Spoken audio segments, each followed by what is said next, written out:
নিজের একটা সন্তান, নিজের সন্তানকে কোরআন না শিখাইয়া তাকে আপনি ইংরেজি শিখাইলেন, গণিত শিখাইলেন, ম্যাথমেটিক্স শিখাইলেন, ইঞ্জিনিয়ার বানাইলেন, যত বড় উন্নত মানের শিক্ষা ব্যবস্থা দুনিয়াবি লাইনে আছে সব শিখাইলেন, কিন্তু আপনি কোরআন শিখাইলেন না। আপনার মতো ব্যর্থ বাবা দুনিয়ার বুকে আর কেউ না। আল্লাহ রাসূল সাল্লাল্লাহু আলাইহি ওয়াসাল্লাম বলেন, আমার উম্মতের মধ্যে যারা রোজা রাখবে তাদের ইফতার পর্যন্ত আসমানের ফেরেশতারা গর্তের পিপিলিকা সমুদ্রের মৎস্য পর্যন্ত ওই রোজাদারের জন্য দোয়া করতে থাকে। রোজা রাখবো আমরা, দোয়া করবো ফেরেশতারা। কথা ঠিক না বেশি? আসসালামু আলাইকুম ওয়া রাহমাতুল্লাহি ওয়া বারাকাতুহু। আলহামদুলিল্লাহি ওয়া কাফা ওয়া সালামুন আলা ইবাদিহিল্লাযীনা ইসতাফা। আম্মা বা'দু ফাআউযু বিল্লাহি মিনাশ শাইতানির রাজীম। বিসমিল্লাহির রাহমানির রাহিম। শাহরু রমাদানাল্লাযী উনজিলা ফীহিল কুরআন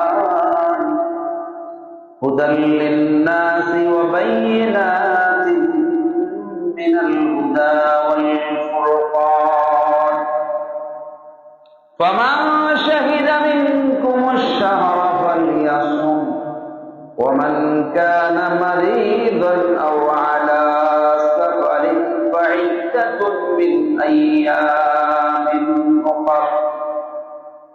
সাদাকাল্লাহু মাওলানাল আযীম ওয়া সাদাকা রাসূলুহুন নাবিয়্যুল কারীম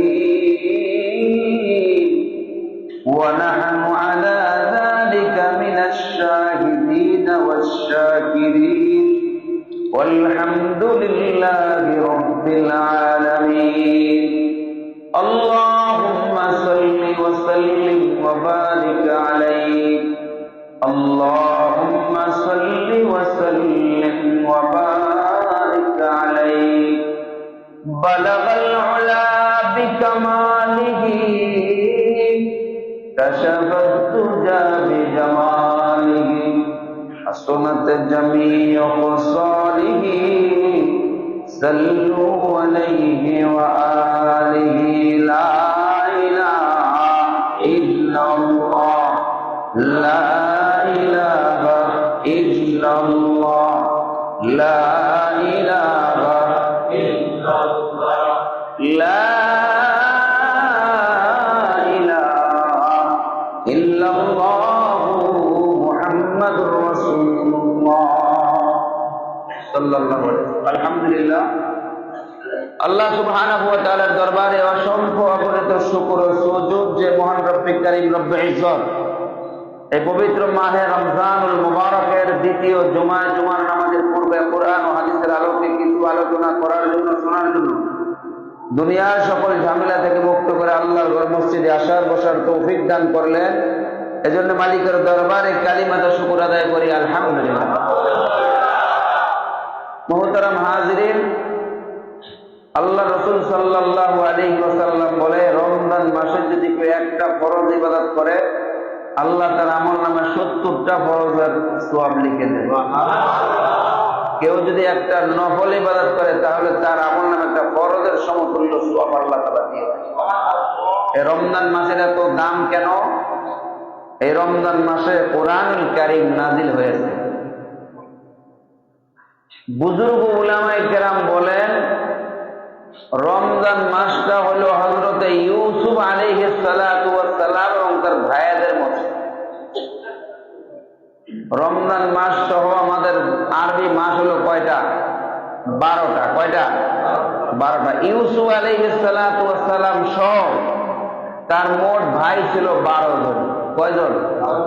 12 জন। একজন ছিল তার আপন ভাই বিনিয়ামিন, আর 10 ভাই ছিল তার সৎ ভাই। এই সৎ ভাইয়েরা মিলা তারে কুয়ার মধ্যে ফেলাইছিল। ইতিহাস আমরা সবাই জানি।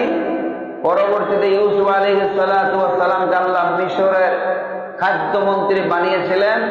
দেশের মধ্যে দুর্ভিক্ষ লেগেছিল, পরবর্তীতে ওই ভাইকে ইউসুফ আলাইহিস সালাম নিজের কাছে রেখে দিয়েছিলেন, যে কোনো একটা চুরির অপবাদ দিয়া তারা রেখে দিয়েছেন। বাদশার পান পাত্র চুরি হয়েছে, যার মধ্যে পাওয়া যাবে সে এখানে থেকে যাবে। পরবর্তীতে ইউসুফ আলাইহিস সালাম নিজের ভাইকে রাইখা তার একটা জামা দিয়ে পাঠাইছে, যাও আমার আব্বার, তোমাদের আব্বার চোখের মধ্যে লাগাও। হযরত ইউসুফ আলাইহিস সালামের জামা চোখে লাগানোর সঙ্গে সঙ্গে তার অন্ধ চোখ আল্লাহ ভালো করে দিয়েছে। এবং তার আব্বাকে সহ যখন তারা মিশর চলে গেলেন, তখন ইউসুফ আলাইহিস সালাম বলে, তোমরা যে আমার উপরে জুলুম করেছো, আমারে কুয়ার মধ্যে পালাইছো, আমারে কষ্ট দিছো, এইভাবে আমার তোমাদের প্রতি কোনো কিলোকাল নাই, তোমাদের প্রতি কোনো হিংসা নাই, বিদ্বেষ নাই। ইচ্ছা করলে আমি তোমাদের প্রতি প্রতিশোধ নিতে পারি, সব কিছু করতে পারি, সব কিছু তোমাদেরকে আমি ক্ষমা করে দিলাম। সুবহানাল্লাহ। ইউসুফ আলাইহিস সালামের উসিলায় তারা সব ভাই কি পেয়ে গেলেন? ক্ষমা পেয়ে গেলেন। তেমনি ভাবে রমজান মাসের উসিলা করে 11 মাস যে গুনাহ করছেন, আল্লাহ রমজান মাসের খাতিরে আল্লাহ সব গুনাহ মাফ করেন। এজন্য বুজুর্গ উলামায়ে কেরাম বলেন, বছরের 12 মাসের মধ্যে রমজান মাস হলো হযরতে ইউসুফ আলাইহিস সালামের মতো। সুবহানাল্লাহ। রমজান মাসের এত ফজিলত, এত ফজিলত, এটা বর্ণনা করে শেষ করার মতো না। রমজান মাসের এত মর্যাদাটা কেন? রমজান মাসের মধ্যে এমন একটা রাত্রি আছে, যেই রাত্রিতে এক রাত্রি ইবাদত করলে আল্লাহ রাব্বুল আলামিন তার আমলনামায় প্রায় 86 বছর ইবাদত একাধারে করলে যেই সওয়াব, সেই সওয়াব আল্লাহ তার আমলনামায় দিয়ে। তাহলে আমাদের রমজান মাসকে কদর করা দরকার আছে না নাই? এই রমজান মাস আমরা কদর করব, রমজান মাসকে আমরা কাজে লাগাবো। আল্লাহ তৌফিক দান করে, সবাই বলেন আমিন। এই রমজান মাসের মূল্য বৃদ্ধির আরেকটা কারণ হলো কোরআন। কিন্তু সবচেয়ে বড় আফসোসের বিষয় হলো মুসলমানের সন্তান কোরআনই পড়তে জানে না।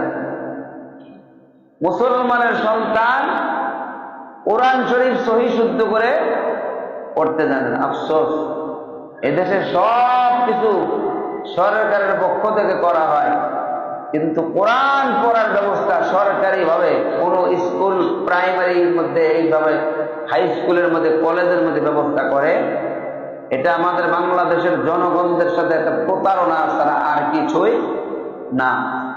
যদি এদেশের সরকার চাইতো 54 বছর এই দেশের স্বাধীনতার বয়স, এদেশের প্রত্যেকটা প্রাইমারিতে একজন হাফেজ সাহেব নিয়োগ দিয়ে সহি শুদ্ধ করে বাচ্চাদেরকে কোরআন শিক্ষার ব্যবস্থা সরকারি ভাবে করা হবে, কোন মানুষ এই দেশের কোরআন না পড়ে কেউ কবরে যাইত না।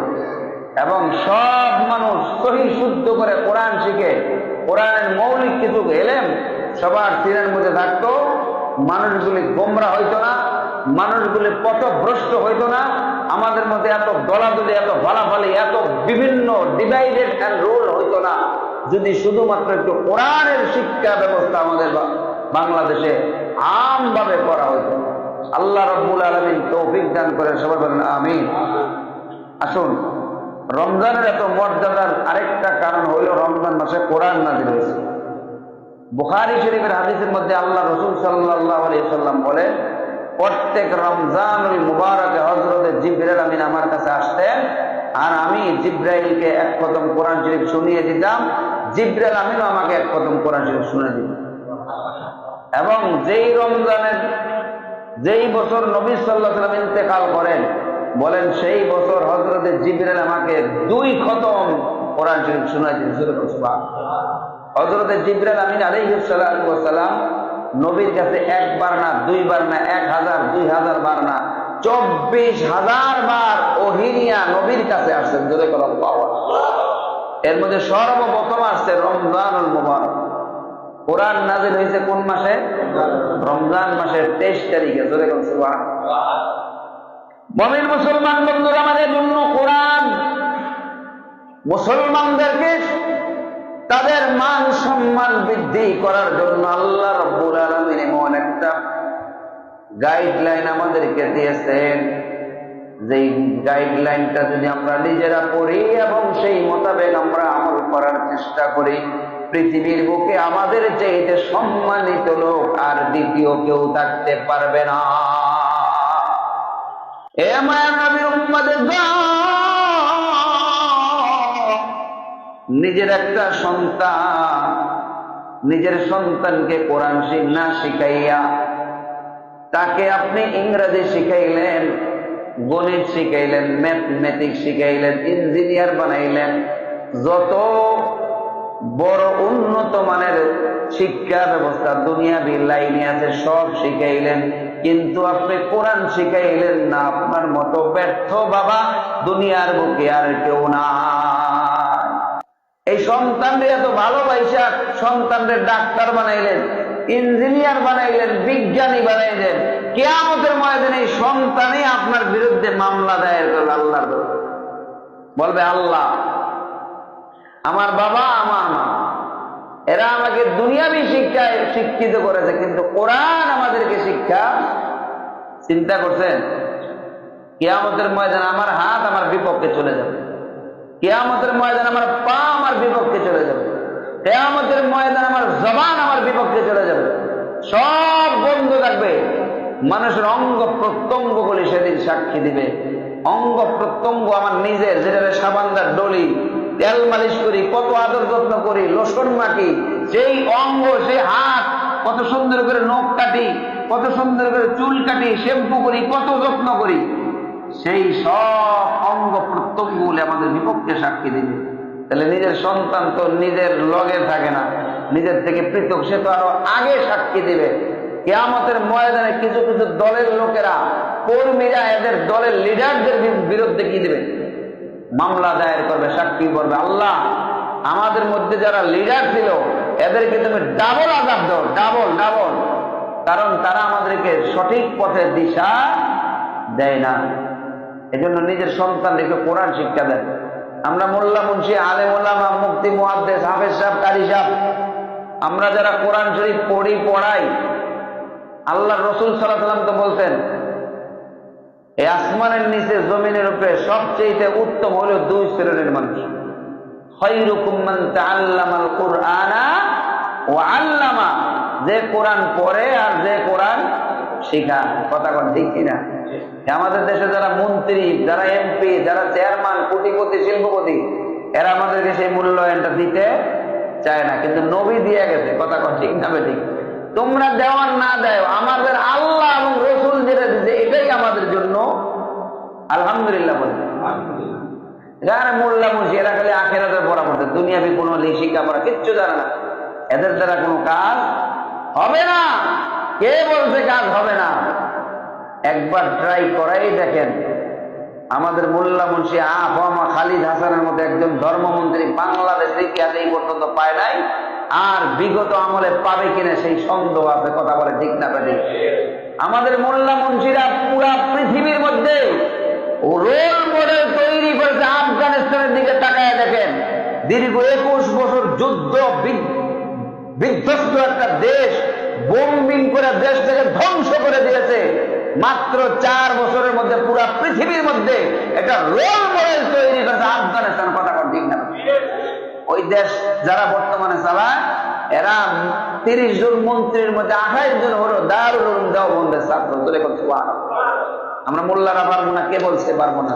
কোরআন হাদিসের মধ্যে সব আছে। আলহামদুলিল্লাহ, দেশের মানুষের আমাদের প্রতি আস্থা নাই, আর নয়তো তারা লোভী, নির্বাচনের সময় 500-1000 টাকা খাইয়া মোল্লা মুন্সিদের দেশের মন্ত্রী বানাবো না, এমপি বানাবো না, এটা তারা নিজেরাই নিজেদের কপাল খায়। কথা ঠিক না? ঠিক।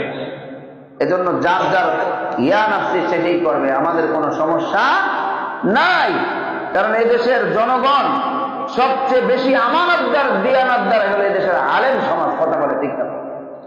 মেরে ভাই, অদোস্ত বুজুর্গ, এজন্য আসুন, আল্লাহ কোরআনের মধ্যে বলছে, আমি আল্লাহকে সবচেয়ে বেশি ভয় পাই উলামায়ে কেরাম। আবার কিছু কিছু উলামা আছে, এদের দ্বারা আবার সমাজের মধ্যে ক্ষতিও হয়। কথা ঠিক কিনা? বিরিয়ানি দেখবেন পচে গেলে কুকুরও খায় না, আর পান্তা ভাত পচে গেলে মাঝে মধ্যে ডিম দিয়া, তারপরে কাঁচামরিচ দিয়ে ভাইজা খাওয়া যায়। কথা ঠিক কিনা? এই জন্য সব আলেম দিয়া যে ভালো কাজ হবে এটাও আমরা আশা করতে পারি না।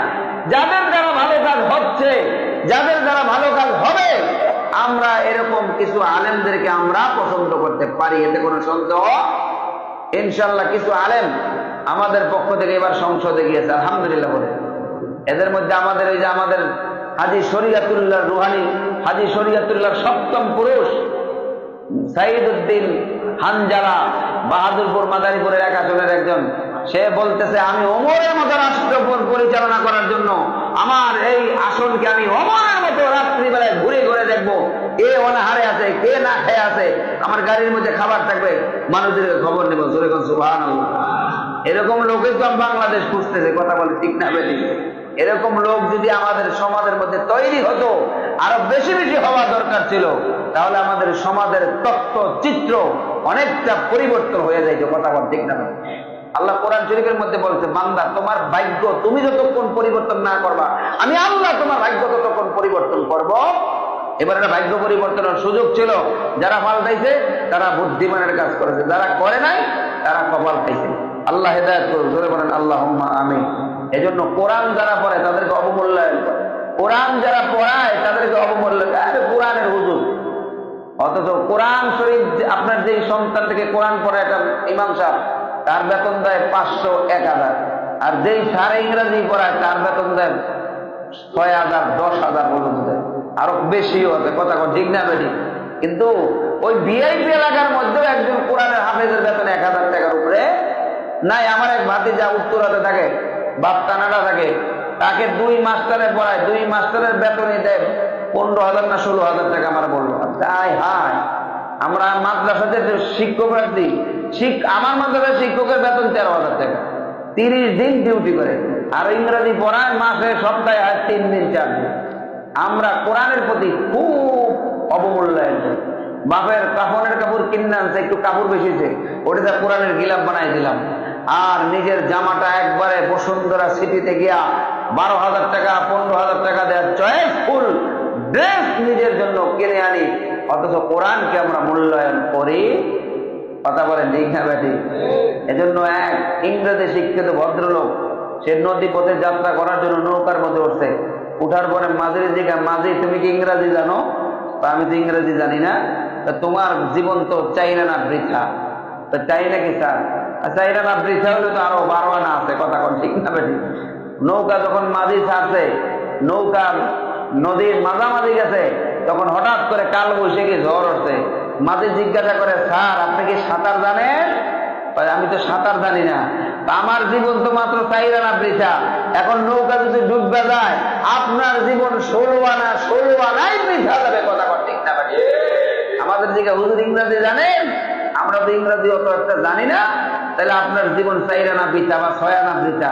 তোমরা যারা কোরআন জানো না, তোমাদের জীবন 16 আনা 16 আনাই বৃথা যাবে, কথা ঠিক না?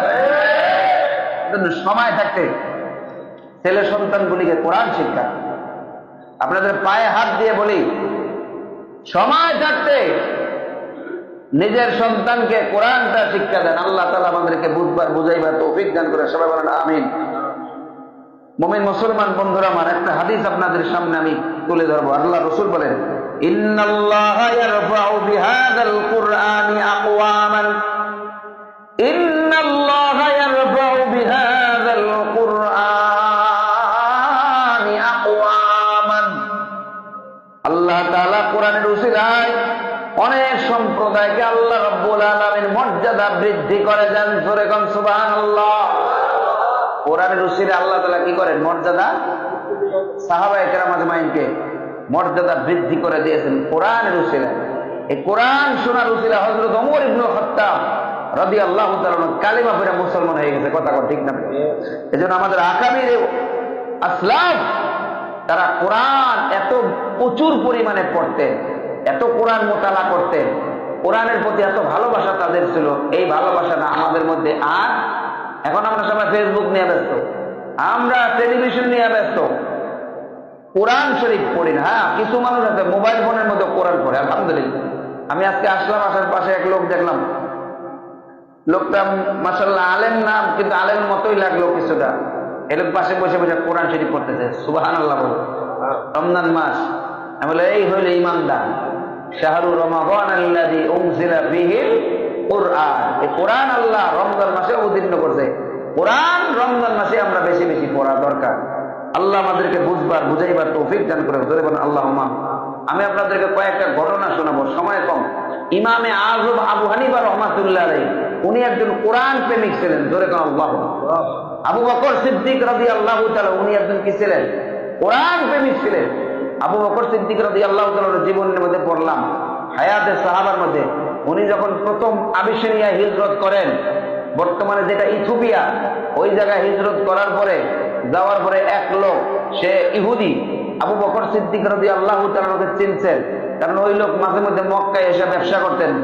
আবু বকর সিদ্দিক ব্যবসা করতেন, সেই সুবাদে তাকে তিনি চেনেন। আবু বকর, আপনারা কেউ না চিনলে আমি আপনাকে চিনি, আপনি আমার বাড়িতে আশ্রয় নেন। সুবহানাল্লাহ। লোকটা কি মুসলমান না ইহুদি?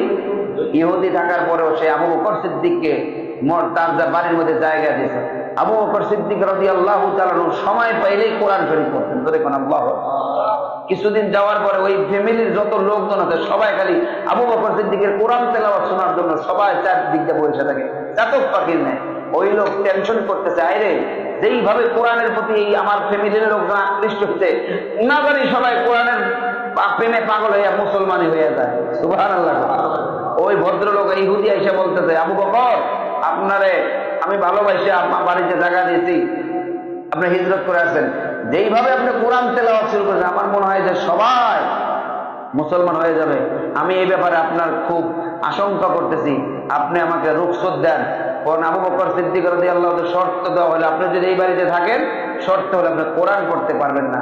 আবু বকর সিদ্দিক রাদিয়াল্লাহু তাআলা বলে, আমার তোমার বাড়িতে থাকার দরকার নাই, কিন্তু আমার কোরআন পড়া দরকার, আমি কোরআনকে ভালোবাসি, প্রয়োজন হলে তোমার বাড়ি কেন পুরা গোটা দুনিয়া ছেড়ে দিতে পারি, কোরআন ছাড়তে পারবো না। আবু বকর সিদ্দিক রাদিয়াল্লাহু তাআলা হিজরত ওখান থেকে করে আবার মক্কায় চলে আসলেন রাসূলের দরবারে। এখানে আসার কিছুদিন পর আল্লাহ রাসূল সাল্লাল্লাহু আলাইহি ওয়াসাল্লাম তাকে সঙ্গে নিয়ে মদিনায় হিজরত করলেন। তাহলে আবু বকর সিদ্দিক রাদিয়াল্লাহু তাআলা কোরআন প্রেমিক ছিলেন। কথা ঠিক কিনা? কোরআন প্রেমিক, আমাদের কোরআন প্রেমিক হতে হবে। আবু বকর সিদ্দিক রাদিয়াল্লাহু তাআলা, ইমামে আযম আবু হানিফা রাহমাতুল্লাহ আলাইহি, ওনার একটা ওয়াকিয়া আপনাদেরকে শোনাই। নুমান ইবনে সাবিত রাহমাতুল্লাহ আলাইহি, উনি এমন এক কোরআন প্রেমিক ছিলেন, গরমকালে ওনার বাড়ির ছাদের মধ্যে উঠা উনি কোরআন দাঁড়ায় দাঁড়ায় কোরআন তেলাওয়াত করতেন। জোরে বলেন সুবহানাল্লাহ। পাশের বাড়িতেই এক ভদ্রলোক, গরমের সময় সময় তো ফ্যান ছিল না, ইলেকট্রিসিটি ছিল না, মানুষ বাতাসের জন্য ছাদে উঠতো, বিভিন্ন জায়গায় উঁচা জায়গার মধ্যে গিয়ে বসতো, যেই জায়গায় বাতাস লাগে। ওই লোক তার একটা নাবালিগ সন্তান নিয়ে ছাদের মধ্যে ঘুমাই দিয়েছে। সন্তানটা দেখতো প্রত্যেক দিনেই এই জায়গার মধ্যে একটা লোক দাঁড়ায় দাঁড়ায় কোরআন পড়তেছে, কিন্তু অন্ধকারে বোঝা যেত না কি হচ্ছে। দেখতো একটা মিনারের মতো দাঁড়ায় দিয়েছে। জোরে বলেন সুবহানাল্লাহ। একটা মিনারের মতো দাঁড়ায় দিয়েছে। একদিন আব্বা, এই জায়গার মধ্যে প্রত্যেক দিনই একটা মিনার দেখতাম, আজকে তো সেই মিনারের মতো লোক জিনিসটা দেখা যায় না। ওই আল্লাহর বান্দা কাইন্দা বলে, বাবারে ওই জায়গায় যে লোকটা মিনার মতো দেখতে, ওইটা দুনিয়ার কোন সাধারণ মানুষ, উনি নুমান ইবনে সাবিত, জমানার বড় ইমাম, ইমামে আযম আবু হানিফা রাহমাতুল্লাহ, উনি আজকে গত 4-5 দিন হলো ইন্তেকাল করছে। ওই জায়গার মধ্যে আর কোনোদিন মিনারের মতো আর কাউকে দেখবা না, উনি দুনিয়া থেকে ইন্তেকাল করেছেন। ইমামে আযম আবু হানিফা রাহমাতুল্লাহ, উনি কোরআনের জন্য এত পাগল ছিলেন। 2 নম্বর আরেকটা ওয়াকিয়া আপনাদের শোনাই। ইমামে শাফিঈ রাহমাতুল্লাহ নাম আমরা শুনছি না? 4 মাযহাবের এক মাযহাবের অন্যতম ইমামের নাম ইমামে শাফিঈ রাহমাতুল্লাহ আলাইহি। উনি মক্কা থেকে একবার মদিনায় হিজরত যাওয়ার জন্য নবীজির রওজা আতহার জিয়ারত করার জন্য যাচ্ছিলেন। মক্কা থেকে মদিনা এখন তো আমরা 6 ঘন্টায় চলে যাই, ওই সময় তারা উট দিয়া যাইতো, যাইতে যাইতে 16 দিন সময় লাগতো। কয়দিন সময়? 16 দিন। ইমামে শাফিঈ রাহমাতুল্লাহ আলাইহি তিনি তার কিতাবের মধ্যে লেখেন, মক্কা থেকে মদিনায় নবী সাল্লাল্লাহু আলাইহি ওয়াসাল্লামের রওজা মুবারক জিয়ারত করার জন্য আমার যাইতে 1 দিন না 2 দিন না 16 দিন লেগেছে। আর 16 দিনের মধ্যে আমি 16 বার কোরআন শরীফ খতম করেছি। 16 দিনে কয় খতম করছে? 16টা খতম করছে। জোরে করে আল্লাহু আকবার। আমরা 30 দিনে এক খতম দিতে কষ্ট হয়, আমাদের মা বোনেরা 30 দিনে এক খতম দিতে, কারণ লাস্টে 3-4 বার রয়ে গেছে ঘা। আমার বাড়ি হলো কত বছর, আমার 4 বার লেগেছে, আমি ঠিক আছে আমি ঘুরে দিতেছি। খতম নিজেরা দিতে পারে না। আর কেমন তারা আল্লাহওয়ালা বুজুর্গ ছিল, 16 দিনে 16 খতম দিয়ে আমরা জোরে কোন আল্লাহু আকবার। আরেকটা ঘটনা আপনাদের, শাহ ওয়ালিউল্লাহ মুহাদ্দিস দেহলভী রহমাতুল্লাহ, এই উপমহাদেশের মধ্যে যাদের উসিলায় এই দেশে হাদিস পড়াশোনার ব্যবস্থা হয়েছে, বুখারী শরীফ, মুসলিম শরীফ, সিয়াসিত্তের হাদিস যারা এই উপমহাদেশে সর্বপ্রথম পড়ালেখার প্রচলন ঘটিয়েছেন, তিনি আর কেউ না, শাহ ওয়ালিউল্লাহ মুহাদ্দিস দেহলভী রহমাতুল্লাহ আলাইহির মাধ্যমে, তার সন্তানদের মাধ্যমে। জোরে কোন আল্লাহু আকবার। সেই ওয়ালিউল্লাহ মুহাদ্দিস দেহলভী রহমাতুল্লাহ, তিনি সর্বপ্রথম কোরআনকে ফার্সি ভাষায় অনুবাদ করেছেন। সুবহানাল্লাহ। এদেশ এক সময় ফার্সি ভাষার প্রচলন ছিল, এই জন্য আমাদের বাংলা ভাষার মধ্যে অনেক শব্দ আছে ফার্সি শব্দ চলে আসে। এজন্য শাহ ওয়ালিউল্লাহ মুহাদ্দিস দেহলভী রহমাতুল্লাহ ভারতবর্ষের সর্বপ্রথম কোরআনের অনুবাদ ফার্সি ভাষায় করেছেন ওয়ালিউল্লাহ মুহাদ্দিস দেহলভী রহমাতুল্লাহ। যেমন বাংলাদেশে বুখারী শরীফের সর্বপ্রথম বাংলায় অনুবাদ করেছেন শাইখুল হাদিস আল্লামা আজিজুল হক রহমাতুল্লাহ আলাইহি, মাওলানা আল্লামা মামুনুল হক দামাত বারাকাতুহুমের বাবা। আল্লাহ শাইখুল হাদিসের কবরটা তুমি জান্নাতুল ফেরদাউস বানায় দাও, জোরে কোন আমিন। এমনি ভাবে শাহ ওয়ালিউল্লাহ মুহাদ্দিস দেহলভী রহমাতুল্লাহ আলাইহি, তার একটা সন্তানের নাম ছিল আব্দুল আজিজ দেহলভী রহমাতুল্লাহ আলাইহি। সে আব্দুল আজিজ দেহলভী রহমাতুল্লাহ আলাইহি সর্বপ্রথম উনি একটা তাফসীরের কিতাব লেখেন, নাম হলো তাফসীরে আজিজি। কি নাম? তাফসীরে আজিজি। আব্দুল আজিজ নাম যেহেতু, ওনার নামই তাফসীরের নাম আমার কাছে আছে। গতকাল রাত্রে ওইটার নামাইলাম, যখন এই কথাটা আমি লিপিবদ্ধ করতেছি 4 ভলিউমে উর্দু ভাষায় তাফসীরে আজিজি। এটার মধ্যে এমন আনুকা কথা পাওয়া যায়, অনেক কিতাব ঘাইতে যা না পাওয়া যায়, ওনার এই তাফসীরে আজিজের মধ্যে থেকে সহজে পাওয়া যায়। আলহামদুলিল্লাহ রাব্বিল আলামিন। মেরে ভাই और দোস্ত বুজুর্গ, তার মানে কি তারা কোরআন প্রেমিক ছিলেন, কোরআনকে তারা ভালোবাসতেন। কথা বলে ঠিক না ঠিক? আমরা রইলাম কই আর তারা রইল কই? 4th নম্বর আরেকটা ঘটনা আপনাদের শোনাই। আমাদের এই ভারতবর্ষের একজন বিখ্যাত ফকিহুল নফস এবং ফকিহুল আসর বলা হয়, যার নাম রশিদ আহমদ গঙ্গুহি রহমাতুল্লাহ। রশিদ আহমদ গঙ্গুহি রহমাতুল্লাহ, হাজী ইমদাদুল্লাহ মুহাজির মুক্তি রহমাতুল্লাহ, যাকে খেলাফত দিয়েছেন আশরাফ আলী থানভী রহমাতুল্লাহ আর রশিদ আহমদ গঙ্গুহি, দুজন হাজী ইমদাদুল্লাহ মুহাজির মুক্তির হাতে বায়াত হয়েছিলেন। ইমদাদুল্লাহ হাজী সাহেব রহমাতুল্লাহ ইন্তেকালের পর হাকিমুল উম্মত উনি এসে রশিদ আহমদ গঙ্গুহির হাতে বায়াত হয়েছেন। সুবহানাল্লাহ।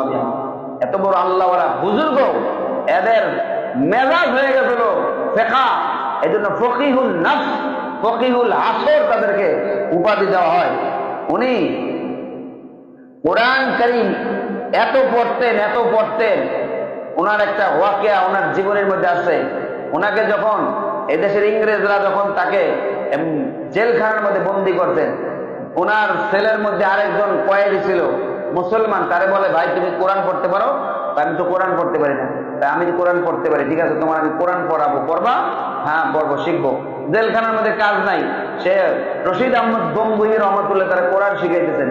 কোরআন শিখাই দিয়া মোটামুটি একটু কোরআন শরীফ ধরার মতো উপযুক্ত হয়েছে। এই টাইমে এই সরকারের পক্ষ থেকে এলান আসলো, রশিদ আহমদ গঙ্গুহি তোমাকে সরকারের পক্ষ থেকে বেকুসুল খালাস দেওয়া হইল।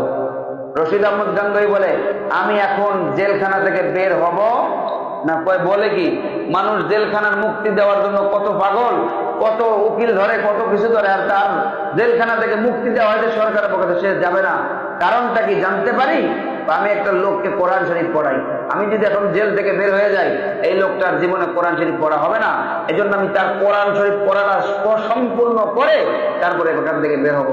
রশিদ আহমদ গঙ্গুহি রহমাতুল্লাহ আলাইহি ওনার কোরআন শরীফ পড়াইয়া সহি শুদ্ধভাবে একবার চর্চা করাইয়া কোরআন খতম কইরা দিয়া তারপরে জেলখানা থেকে বাইরে বের করে। সুবহানাল্লাহ। এমন বুজুর্গ এখন বর্তমানে আছে, জেলখানার মধ্যে থেকে বাইরে দিতে কইছে রাত 3টা বাজে দিকে বাইরে হয়ে যাও, মানুষ দৌড়ে বাইরে হয়ে যাবো গা, জেলখানা থেকে পলায় মানুষ। আর রশিদ আহমদ গঙ্গুহি বলে না, যতদিন এই লোকটাকে কোরআন শরীফ সহি শুদ্ধভাবে না পড়াইতে পারবো ততদিন পর্যন্ত আমি জেলখানা থেকে বের হব না। সত্যিকারের কোরআনের প্রেমিক ছিল, এরাই আল্লাহ ওয়ালা কোরআন প্রেমিক ছিল। কথা কর ঠিক না বেঠিক? আর আমরা সবাই শুধু অভিনেতা করি, অভিনয় করে কোরআনের সাথে। আল্লাহ বুঝবার বুঝাইবার তৌফিক দান করে, সবাই বলেন আল্লাহুম্মা আমিন। মুহতারাম ভাই ও দোস্ত বুজুর্গ, আরেকটা ঘটনা শোনাই। শাহ আতাউল্লাহ বুখারী রহমাতুল্লাহ আলাইহি, আতাউল্লাহ বুখারীর নাম আপনাদেরকে শুনাইছিলাম না ঘটনা? ওই যে গোলাম মোহাম্মদ কাদিয়ানী বলছিল, আমি গোলাম মোহাম্মদ, গোলাম বাদ দিলে আহমদ, মিম্বা আদিসমুহু আহমদ, আমি হইলাম শেষ নবী। তখন আতাউল্লাহ বলছে, গোলাম বাদ দিলে যদি আহমদ তাহলে নবী হয়ে যায় আহমদ মোহাম্মদ, তাহলে আমি আতাউল্লাহ, আতা বাদ দিলে উল্লাহ, উল্লাহ মানে আল্লাহ, আমি আল্লাহ হয়ে বলছি তোর মতো বন্ডরে আমি নবুয়াত দেই নাই। সেই আতাউল্লাহ বুখারী রহমাতুল্লাহ আলাইহি, উনি এত বড় একজন আল্লাহওয়ালা বুজুর্গ ছিলেন। উনার এক মুরিদ, তার বাড়িতে উনি মেহমান হয়ে গেছেন। যাওয়ার পরে রাত্রিবেলা একটা, হুজুর এত দূর থেকে ক্লান্ত হয়ে আসছেন, হুজুর রেস্ট নেন, খাবার দাবার শেষ করে একটু ঘুমান, তারপরে ইনশাল্লাহ সকালবেলা কথা হবে। এই মেজবান যে বাড়িওয়ালা, সে রাত্রি 3টা সাড়ে 3টা বাজে উঠা তাহাজ্জুদের নামাজ পড়া উনি আসলেন যে মেহমানের কোনো কষ্ট হচ্ছে কিনা বা কিছু লাগে কিনা। আয়েশা থেকে ওনার রুমের মধ্যে উনি নাই, কোথায় গেল খুঁজতেছে, তালাশ করতেছে, অন্ধকারের মধ্যে খুঁজে পায় না। একটু সামনে আগায় দেখে নামাজের মধ্যে দাঁড়ায় দাঁড়ায় কোরআন তেলাওয়াত করছে, আল্লাহু আকবার।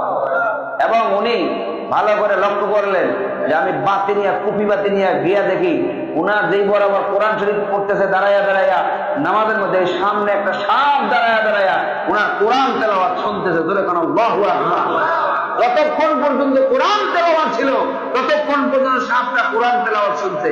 হইতে পারে এটা জিনও হইতে পারে, কারণ জিনে অনেক সময় সাপের রূপ ধারণ করে। নবী সাল্লাল্লাহু আলাইহি ওয়াসাল্লাম বলেছেন, তোমরা ঘরের মধ্যে সাপ দেখলে 3 বার সাপকে বলো জিন হলে চলে যাও, জিন হলে চলে যাও, জিন হলে চলে যাও, তারপরে সাপকে মারো। এর আগে মারা তোমাদের জন্য কি নাই? অনুমতি নাই। মেরে ভাই ও দোস্ত বুজুর্গ, দেখেন একবারে যে বেড়াইতে গেছে সেই জায়গার মধ্যে যাও কোরআন তেলাওয়াত তাহাজ্জুদের নামাজের মধ্যে পড়ে। এরা হলো সত্যিকার অর্থে কোরআনের প্রেমিক ছিল। কথা বলেন ঠিক না ঠিক? এবার আসেন হাকিমুল উম্মাত মুজাদ্দিদ মিল্লাত আশরাফ আলী থানভী রহমাতুল্লাহ আলাইহি, উনি এত বড় একজন লোক ছিলেন। ওনার জীবনে উনি 1200 কিতাব লেখেন। তো দেখুন সুবহানাল্লাহ, কয়শো কিতাব লেখেন? 1200 কিতাব লেখেন। এর মধ্যে একটা কোরআনের তাফসীর লেখেন, তাফসীরের নাম তাফসীরে বায়ানুল কোরআন। তো দেখুন সুবহানাল্লাহ, উনি এত বড় একটা তাফসীরের কিতাব লেখেন। আমার কাছে আছে এটা, তাফসীরে বায়ানুল কোরআন। অনেক সুন্দর, পুরা বড় একটা কথারে উনি একবারে সংক্ষেপে এত সুন্দর করে বলে দেন। এটা মনে জামিউল কালাম বলা হয়। অনেক লম্বা করে ভাষণ যা বুঝাইবো 2 কথা এটা বুঝাইতে পারে, এরকম যোগ্যতা হাকিমুল উম্মতকে দেওয়া হয়েছে। যেরকম সুবহানাল্লাহ, ওনার 600 কিতাবের পাণ্ডুলিপি এখনো দুনিয়াতে আছে, আলহামদুলিল্লাহ বলে। হাকিমুল উম্মাত উনি একটা কিতাব লেখেন, তাফসীরের কিতাব, তাফসীরে বায়ানুল কোরআন। আনোয়ার শাহ কাশ্মীরি রহমাতুল্লাহ আলাইহি, তার নাম তো আমরা অবশ্যই শুনছি। আনোয়ার শাহ কাশ্মীরিকে চলতি ফিরতি লাইব্রেরি বলা হয়তো। উনি আনোয়ার শাহ কাশ্মীরি রহমাতুল্লাহ আলাইহি এত বড় জিহাম জাকাওয়াতের একজন আলেম ছিলেন। উনি অমনোযোগটা যদি কোনো একটা পৃষ্ঠায় একবার যদি পড়তেন, উনি 40 বছরের মধ্যে এটা আর বলতেন না। এবং যদি 2 বার পড়তেন, মৃত্যুর আগে আর কোনোদিন এটা বলতেন না। ওনার ব্যাপারে প্রসিদ্ধ ঘটনা আছে। মিশরের এক লাইব্রেরির মধ্যে একটা বই কিতাব পড়েছেন, নূরুল ইজা, যেটা আমাদের কওমি মাদ্রাসা দর্সে নিজামের মধ্যে হেদায়েতের নহর মধ্যে মাসআলার কিতাব হিসেবে পড়ানো হয়। উনি বলছিল, ভাই আমি তো মিশরের রাষ্ট্রীয় মেহমান, আমি এই কিতাবটা একটু বাইরে আমার বাসায় নিতে পারবো? না, বাসায় নেওয়ার কোনো অনুমতি নেই, শুধু পড়ার অনুমতি আছে। উনি পড়লেন, সারা কিতাবটা পড়ার পরে উনি বাসায় চলে গেলেন। বাসায় গিয়ে ওই কিতাবটা লেখা শুরু করলেন। লেখা পরের দিন এসে বলে, ভাই আপনার ওই কিতাবটা, আমি এই যে কিতাবটা লেখা নিয়ে আসছি, এটা লেখা মিলে কয় আপনার এই কিতাবের মধ্যে কিছু লেখার মধ্যে নুসখায় কিছু লেখার মধ্যে ভুল আছে, এটা ঠিক করে নিয়ে। লাইব্রেরির যে লোক কিতাবের দায়িত্বে, সে দেখে আশ্চর্য হয়ে গেছে, বলে হুজুর আমি ভুল করে বলেছি, আমার মাফ করে দেন। দেখুন সুবহানাল্লাহ, এই হলো আনোয়ার শাহ কাশ্মীরি। আনোয়ার শাহ কাশ্মীরি রহমাতুল্লাহ আলাইহি দারুল উলুম দেওবন্দের শাইখুল হাদিস পদে ছিলেন।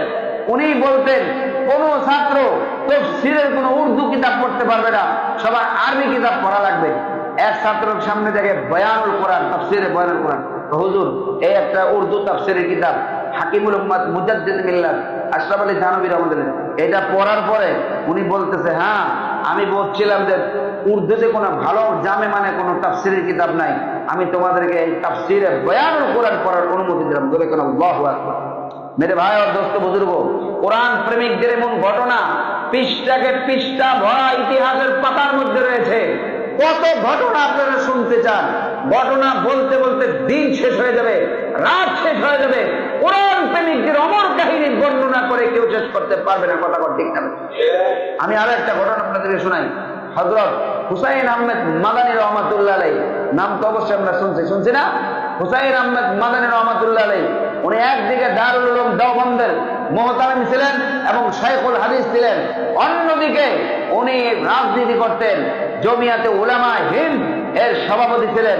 উনি হুসাইন আহমেদ মাদানী উনি নবীর বংশের লোক, আওলাদে রাসূল ছিলেন। জোরে কোন আল্লাহু আকবার। 18 বছর পর্যন্ত মদিনাতুল মুনাওয়ারা নবীর রওজার পাশে বৈশা বৈশা বুখারী শরীফের দর্স দিয়েছেন হুসাইন আহমেদ মাদানী রহমাতুল্লাহ আলাইহি। মালটার দ্বীপে যখন তার উস্তাদ শাইখুল হিন্দ রহমাতুল্লাহ আলাইহি সহ যখন তাকে জেলে দেওয়া হইল, উস্তাদকে যখন জেলে দেওয়া হয়, ছাত্র বলে আমারও নিয়ে যান, কারণ উস্তাদ হলো বয়স্ক মানুষ, তারা খেদমত করতে লোক লাগবে না, আমারও লইয়া যান। মাঝে মধ্যে দেখবেন যে আমাদের বেগম খালেদা জিয়াকে যখন জেলে নিয়ে গেছে, তখন তার কাজের লোক ফাতেমা না কি নাম, ভাই আমারও লইয়া যান, তারা লইয়া গেছে। আমাদের বর্তমান প্রধানমন্ত্রী আয়সা তারে একটা মর্যাদা দিতে, কথা ঠিক না? হ্যাঁ, বোন স্বীকৃতি দিতে, আমরা খুব খুশি হয়েছি, আলহামদুলিল্লাহ বলে। এমনি ভাবে হুসাইন আহমদ মাদানী রহমাতুল্লাহ আলাইহি উনি বলে আমার উস্তাদ হলে বয়স্ক, তার সাথে আমাকেও মালটার দ্বীপে নিয়ে যান, কারণ উস্তাদের ওযুর পানির ব্যবস্থা করতে হবে, তার খেদমত করা লাগবে, শীতের মধ্যে অনেক কষ্ট করবে। হুসাইন আহমদ মাদানী রহমাতুল্লাহ আলাইহিকে নিয়ে গেলেন উস্তাদের সাথে। হুসাইন আহমদ মাদানী রহমাতুল্লাহ আলাইহি শীতকালে উস্তাদ তাহাজ্জুদের সময় ওযু করবে, কিভাবে গরম পানির ব্যবস্থা নাই, একটা পেয়ালার মধ্যে পানি লয়া পেটের মধ্যে রেখে দিয়েছেন। পেটের তাপের কারণে পানিটা একটু উষ্ণ হয়েছে, একটু সুন্দর, একটু গরম হয়েছে। হুসাইন আহমদ মাদানী রহমাতুল্লাহ তাহাজ্জুদের সময় উস্তাদের পানি নিচ্ছে, উস্তাদ ওযু করে বলে হুসাইন এই গরম পানি তুমি এই জেলখানার মধ্যে কোথায় পাইলা? চোখের পানি ছেড়ে দিয়ে বলে উস্তাদ আমি এইভাবে পেটের মধ্যে রেখে দিয়েছিলাম, এটার দ্বারা যতটুকু গরম হয়েছে সেই গরমটুকু আপনাকে দিতে পেরেছি। জোরে কোন আল্লাহু আকবার। সেই হুসাইন আহমদ মাদানী রহমাতুল্লাহ আলাইহি তার উস্তাদ শাইখুল হিন্দ রহমাতুল্লাহ আলাইহি মাহমুদুল হাসান শাইখুল হিন্দ রহমাতুল্লাহ আলাইহি রমজান মাস চলে আসছে, জেলের মালটার দ্বীপের মধ্যে জেলখানায় বন্দী, কান্না করতেছে আর বলতেছে আফসোস, প্রত্যেক বছর আমরা খতমে তারাবি পড়ি, আমি নিজেও হাফেজ না, হুসাইন তুমিও হাফেজ না, কি করা যায়? খতমে তারাবি বছর বোধহয় আর পড়া সম্ভব নয়। বলে উস্তাদ আপনি দোয়া করেন, আপনি দোয়া করলে ইনশাআল্লাহ খতমে তারাবির ব্যবস্থা হয়ে যাবে। জোরে কান আল্লাহু আকবার। এটা কিভাবে? উস্তাদ আপনি একটু আমার জন্য দোয়া করেন। দোয়া করে দিতে হুসাইন আহমদ মাদানী রহমাতুল্লাহ আলাইহি দৈনিক প্রথম রোজার দিন প্রথম পারা মুখস্থ করে তারাবির মধ্যে শোনায় দিছে, দ্বিতীয় দিন দ্বিতীয় পারা, এইভাবে 30 দিনে 30 পারা ইয়াদ করে মুখস্থ করে খতমে তারাবির মধ্যে উস্তাদের শোনায় দিলে। জোরে কোন আল্লাহু আকবার। 30 দিনে হাফেজ হয়েছে হুসাইন আহমেদ মাদানী রহমাতুল্লাহ। জোরে কোন আল্লাহু আকবার। মেরে ভাই और दोस्तों বুজুর্গ, হুসাইন আহমদ মাদানী রহমাতুল্লাহ ঘটনা আমরা শুনলাম। আমাদের বাংলাদেশের মধ্যে আরেকজন হুসাইন আহমদ মাদানীর মতো শিষ্য আছে, এর ঘটনা আমরা শুনবো না? মুফতি ফজলুল হক আমিনী রহমাতুল্লাহ আলাইহি একদিকে যেমন উনি জামিয়া কুরআনিয়া লালবাগ মাদ্রাসার মুহতামিম, অন্যদিকে শাইখুল হাদিস হুসাইন আহমদ মাদানীও শাইখুল হাদিস ছিলেন, মুহতামিম ছিলেন এবং জমিয়াত উলামা হিন্দের সভাপতি ছিলেন। মুফতি ফজলুল হক আমিনী একদিকে এমপি ছিলেন, অন্যদিকে শাইখুল হাদিস, অন্যদিকে মুহতামিম, অন্যদিকে হাফিজ হুজুর রহমাতুল্লাহ আলাইহি মেয়ের জামাতা ছিলেন। জোরে কোন আল্লাহু আকবার। এই ফজলুল হক আমিনী রহমাতুল্লাহ আলাইহির জীবনের মধ্যে পড়লাম, উনি যখন ওনার বাড়ি ব্রাহ্মণবাড়িয়াতে উনি বিবাহ করেছেন হাফিজ হুজুর রহমাতুল্লাহ আলাইহির কন্যাকে। ওনার কন্যা ছিলেন হাফেজা, কিন্তু আমিনী সাহেব রহমাতুল্লাহ আলাইহি উনি হাফেজ ছিলেন না। বাসর রাত্রে যখন আসছেন, আসার পরে কয় আমি তো হাফেজ, আপনি তো হাফেজা না, হাফেজ না, আমি হইলাম কোরআন আর আপনি হলেন কিতাব। আচ্ছা কোরআন নিচে থাকে না কিতাব উপরে থাকে না কোরআন উপরে থাকে? কোরআন উপরে থাকে না? তখন উনি বুঝে ফেললেন ব্যাপারটা, ঠিক আছে। উনি আর বাসর রাতের ঘরে ঢুকলেন না, উনি চলে গেলেন মসজিদে। জোরে কান আল্লাহু আকবার। 3 মাস পর্যন্ত বাসর রাতে বিবির কাছে আসে নাই। 3 মাসে কোরআনের হাফেজ হয়ে এবার আইসা বলে বিবি শোনো আমার কোরআন তেলাওয়াত। আমি 3 মাসে হাফেজ হয়েছে, জোরে কোন আল্লাহু আকবার। এই বাংলার জমিনে 3 মাসে হাফেজ হয়েছে ফজলুল হক আমিনুর রহমাতুল্লাহ। এখন তুমিও কোরআন, আমিও কোরআন, উপরে নিচে এবার আর কোনো সমস্যা নাই, জোরে কোন আল্লাহু আকবার। মেরে ভাই और দোস্ত বুজুর্গ, সর্বশেষ তাবলীগ জামাতের বড় বুজুর্গ আলেম শাইখুল হাদিস আল্লামা জাকারিয়া রহমাতুল্লাহ আলাইহি ফাজাইলে আমলের লেখক, উনি ওনার জীবনী আবৃত্তির মধ্যে লেখা রয়েছে, শাইখুল হাদিস জাকারিয়া রহমাতুল্লাহ আলাইহি রমজান মাস আসলে 61 খতম কোরআন শরীফ খতম করতেন, জোরে কোন আল্লাহু আকবার। কয়টা? 61টা কেমনে সম্ভব? দিনে 1 খতম, রাত্রে 1 খতম, দিনে 1 খতম, রাত্রে 1 খতম, 30 দিনে 60 খতম, আরেক খতম কেমনে? খতমে তারাবির মধ্যে 1 খতম, মোট কয় খতম হলো? 61 খতম, জোরে কোন লিল্লাহি তাকবীর, নারায়ে তাকবীর। এরা ছিল কোরআন প্রেমিক, আর আমরা হইলাম অভিনেতা।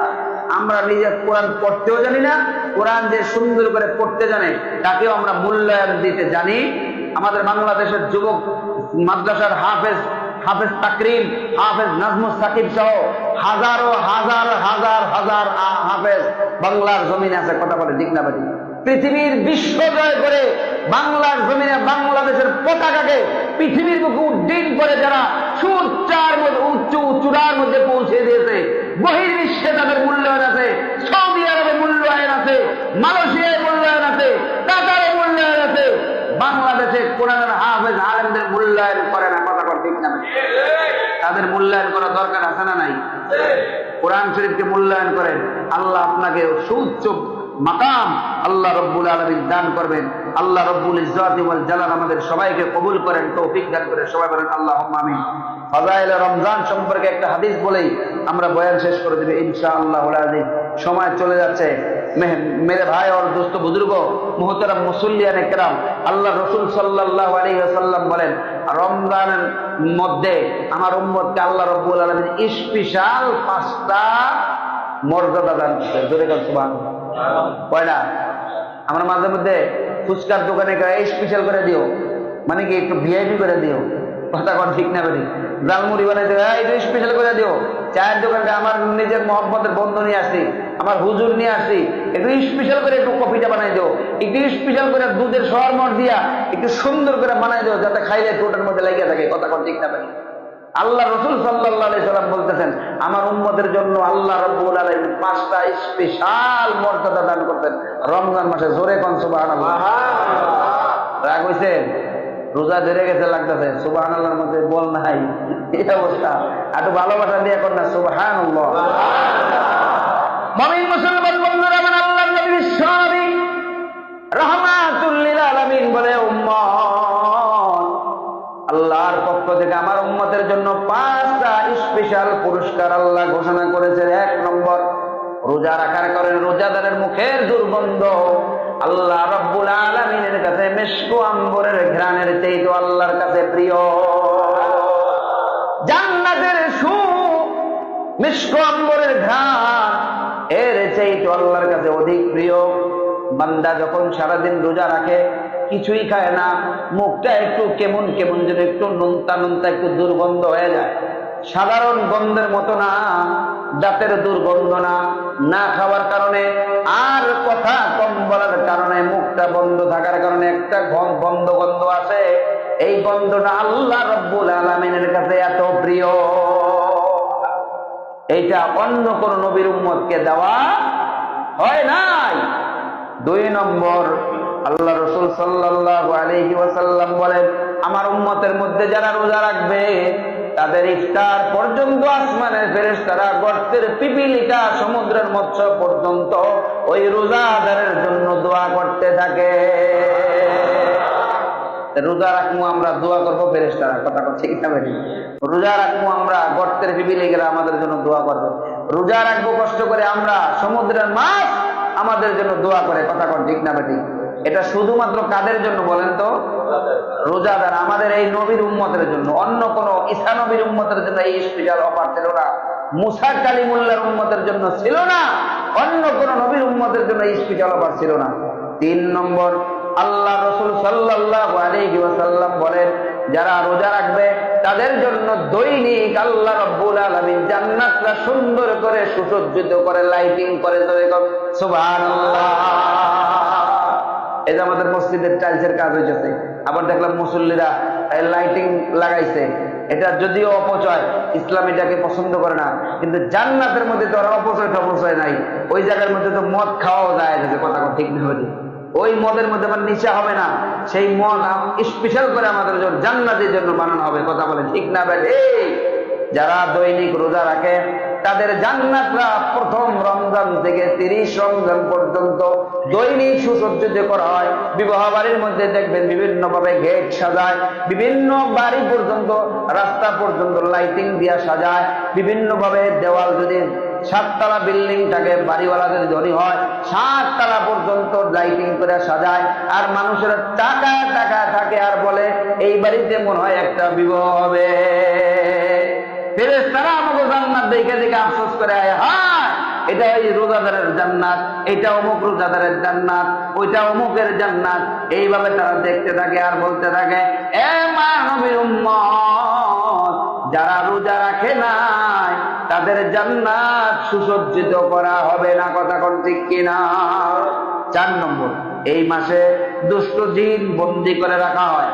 মুসলমান বন্ধুরা আমার, এই মাসে দুষ্ট জিন বন্ধ করা হয়, জিন শয়তান খবিস খন্নাস বন্ধ করা হয়, কিন্তু মানুষ শয়তান গুলি জেলখানার বাইরে এসে যায়, কথা ঠিক কিনা?